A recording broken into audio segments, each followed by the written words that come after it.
Alors que l'intrigue sur le secret de Tessier a pris fin dans Ici tout commence, la productrice et le directeur d'écriture du feuilleton de TF1 nous en disent plus sur les arches à venir, qui concernent notamment Kelly, Ambre, Salomé et Lisandro. Comme toujours dans Ici tout commence, les prochaines semaines s'annoncent chargées en rebondissements du côté de l'Institut Auguste Armand. Marqué par l'introduction d'une nouvelle promotion d'élèves qui comprend notamment Jiman, Lohan Beckmont, le fils aîné de Marc Leroy, Bérénice Tannenberg, la demi-sœur de Constance, et Carla, Aricia Lemaire, qui cache un lourd secret à ses camarades, la saison 4 du feuilleton quotidien de TF1 nous a offert une très belle intrigue de rentrée consacrée à Emmanuel Tessier et au secret de la famille Leroy. Avant de basculer cette semaine dans une arche intitulée Sans filtre, qui promet de s'attarder sur Kelly, Axel Dodier, Ambre, Claire Romain, et Malik, Oscar Alafian. Ce dernier va-t-il enfin découvrir qui est Ophélie ? Rencontrés il y a quelques jours lors du Festival de la fiction de La Rochelle, Sarah Faraman, la productrice d'Ici tout commence, et Othman Mahfoud, le directeur d'écriture et co-créateur du feuilleton culinaire, sont revenus pour nous sur la saison 3 qui s'est achevée par plusieurs départs, sur ce début de saison 4, et sur ce qui nous attend dans les prochains épisodes. Révélation à la clé. Allociné, on a la sensation que la saison 4 d'Ici tout commence, qui a démarré fin août, marque plus que jamais le début d'un nouveau cycle important pour la série. La promo de la saison 1 est diplômée, bon nombre de ses personnages sont partis, Maxime, Célia, Greg, Lionel. Vous aviez l'envie de frapper fort avec cette nouvelle promo et de dire on débute un nouveau cycle de 3 ans qui va compter ? Othman Mahfoud, dans un sens, oui. Avec les départs de Greg et Elliot, de Théo, qui avait une relation forte avec son père, ou même de Louis, on referme un cycle qui avait débuté il y a 3 ans, si est-il vrai. Mais on ne l'a pas réfléchi comme ça. Sarah Faraman, l'année dernière aussi, on a voulu frapper fort avec Vic, qui est un personnage haut en couleur et démoniaque. Billy, on l'a tout de suite remarqué, elle s'est détachée. David, il a eu une première scène qui, je vous le rappelle, a créé un buzz un peu inattendu, rire. En tout cas une scène qu'on ne voit tous les jours. Et donc, ce qu'on peut dire, si est qu'à chaque nouvelle année on essaye de surprendre.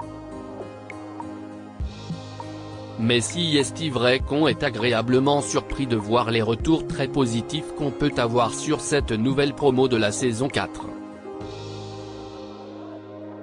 Et je dirais qu'au-delà de frapper fort, la plus grande force de cette promo si est son équilibre.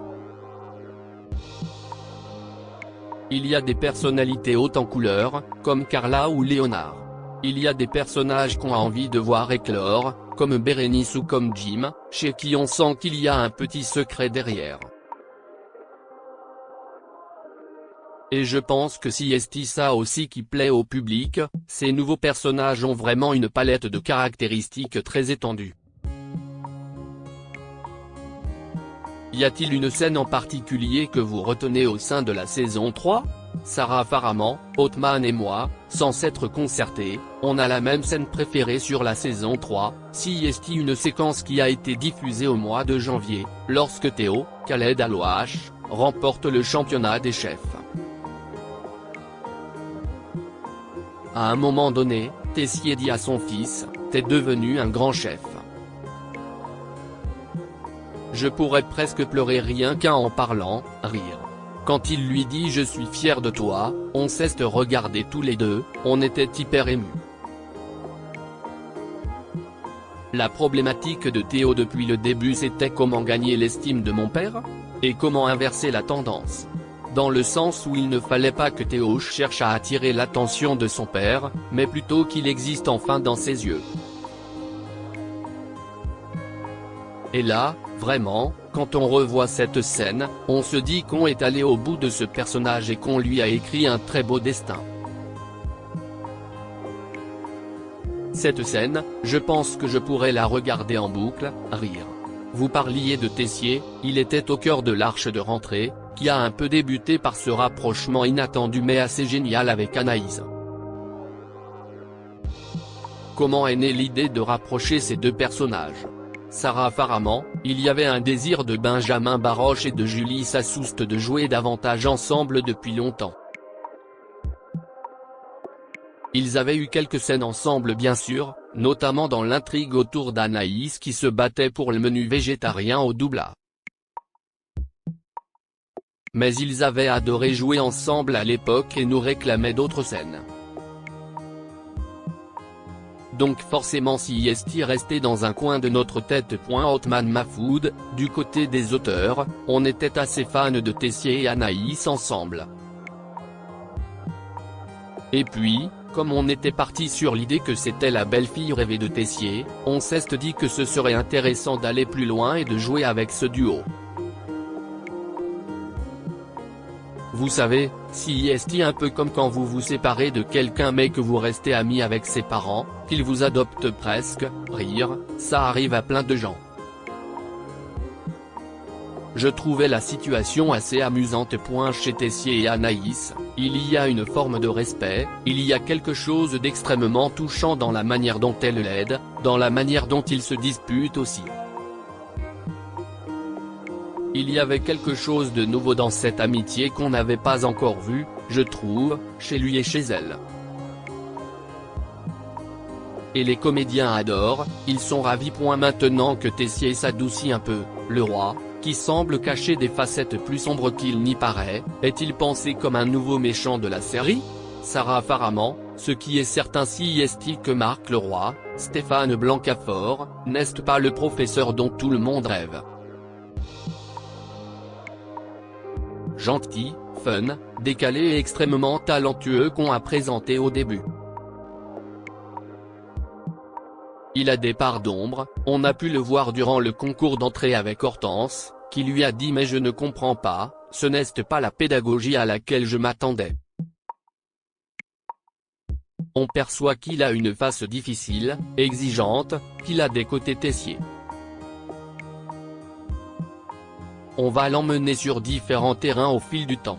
Et ce qu'on peut dire si est que, cette année, Tessier aura un ennemi, ou peut-être des ennemis, qui ne sont pas forcément ceux auxquels vous vous attendez. On va peu à peu semer des graines, il y en a certaines qui sont déjà en place, pour avoir des petits obstacles au quotidien pour Tessier, et pour que le danger le guette sous plusieurs visages. La mère de Jim et de Thibaut commence à être évoquée. Peut-on s'attendre à la voir apparaître bientôt dans Ici tout commence? Quand on connaît bien Ici tout commence, on sait qu'on évoque rarement quelqu'un par hasard.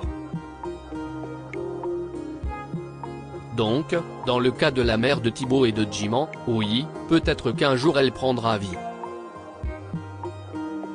Après, quand? Pour le savoir, il faudra regarder. Durant l'intrigue de rentrée, la maladie de Tessier est revenue au premier plan, ses symptômes ont empiré, il a perdu le goût et l'odorat. Est-ce un moyen pour vous de préparer doucement un éventuel départ de Benjamin Baroche en fin de saison 4 ou plus tard? Apparemment, alors, ce n'est pas quelque chose que je dis souvent, mais en vérité si est presque un souci de réalisme de notre part. La sclérose en plaques, si est une maladie avec laquelle on vit sur la durée. Par moments, on vit bien avec, et à d'autres moments il y a des poussées. Et ça, si est important pour nous de le représenter dans la série. Bien sûr, on n'est pas un documentaire médical, mais pour le coup si est la réalité de cette maladie donc il fallait qu'on le montre. Donc, faire ressurgir la maladie de temps en temps, cela permet de ne pas oublier que ça existe pour le personnage de Tessier, mais aussi pour tous les téléspectateurs qui peuvent souffrir de sclérose en plaques. Il y en a beaucoup qui nous contactent, et puis Benjamin est très en lien avec des associations pour défendre cette cause. Jasmine est désormais en couple avec Thibaut, l'un des deux fils de Marc Leroy, et ça ne se passe pas très bien entre elle et Jiman, le frère aîné de Thibaut. Il y a des tensions. Mais on a tout de même la sensation que Jim n'est pas indifférent au charme de Jasmine, et inversement. Se dirige-t-on vers un triangle amoureux? Sarah Faraman, on teste des choses. En réalité, ce que je trouve le plus passionnant dans une série quotidienne CIST que CIST un laboratoire. Quand Ottman a une idée, il mène parler CIST à l'antenne quelques mois plus tard. Ça n'arrive jamais d'avoir ça. Donc, on tente des choses. On met des comédiens ensemble, on voit s'il y a une alchimie. Parfois, cela ne donne rien du tout, et parfois il y a des étincelles, comme avec Greg et Elliot. Ottman Mahfoud, Greg et Elliot, ce n'était pas prévu à l'avance. On avait des personnages assez clairs dès le départ. On voyait évidemment que Greg était une sorte de bully pour Elliot.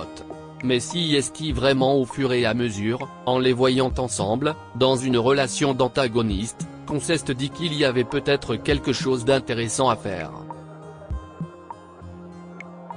On a une marge de manœuvre à l'écriture, mais ensuite il y a aussi une question d'alchimie entre les comédiens. Et ça, on ne peut pas y faire grand-chose. Sarah Faraman, CIST ce qui rend notre métier magique aussi. Ce n'est pas une science. Ça avait été le cas aussi avec Théo et Célia, c'était vraiment venu en les voyant ensemble.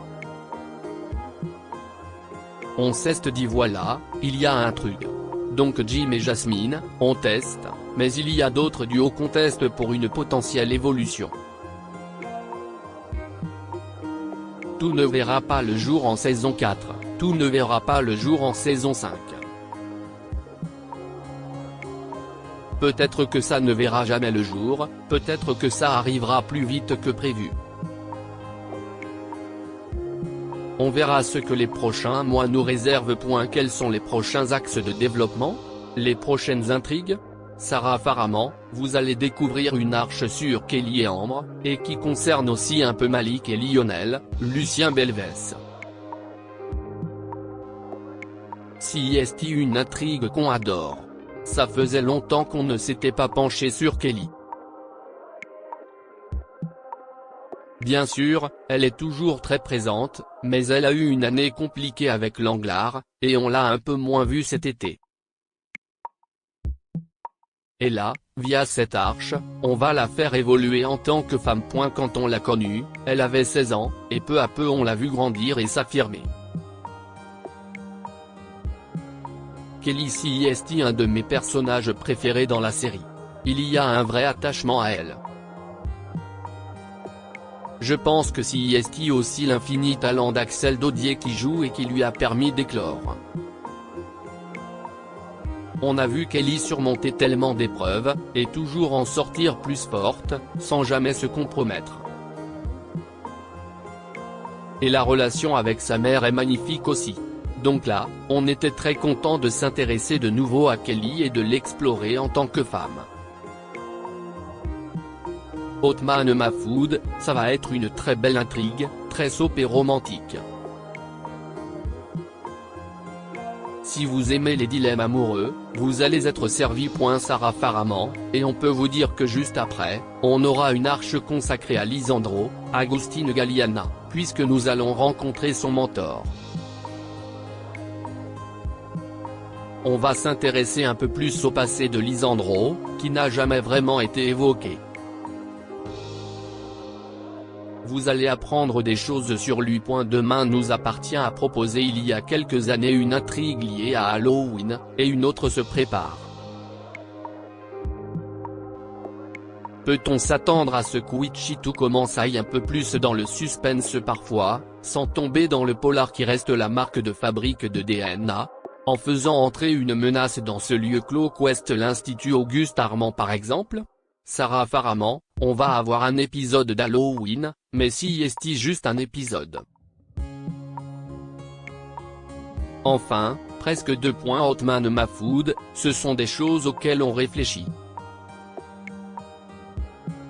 On a déjà eu des arches approchantes. Le danger, si est de ne pas tomber dans le ridicule. On est dans une école, la limite peut vite être franchie. Si est plus simple dans une arène comme un commissariat, où on peut vite arriver à des tueurs en série. Nous, on est beaucoup plus dans des intrigues réalistes, en tout cas très humaines. On pourrait le faire, mais je n'ai pas envie qu'on devienne le club des 5, rire. Si on trouvait vraiment une histoire à suspense qui nous permettait de rester vraiment à une hauteur où on pourrait traiter d'un vrai sujet, on le ferait. On y réfléchit. Mais on va avoir des arches cette saison qui seront des arches à suspense, des eaux du Nil. Ça va revenir. Que réservez-vous à Salomé cette année?